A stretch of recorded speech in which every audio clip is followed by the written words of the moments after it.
Risk deyəndə insanlar ümumiyyətlə səhv anlayırlar. Baxın dostlar, risk eləmək üçün ilk öncə risk etdiyiniz sahəni öyrənməlisiniz, dərinliyini.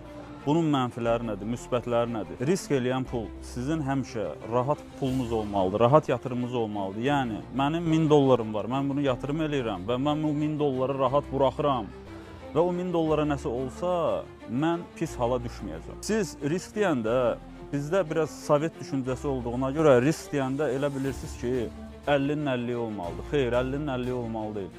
Risk eləyəcəyin sahə heç olmasa sənə 70%, 80% əminliyi verməlidir ki, yerdə qalan 20%-də itkiyə qalsın. Aydın olur sənə.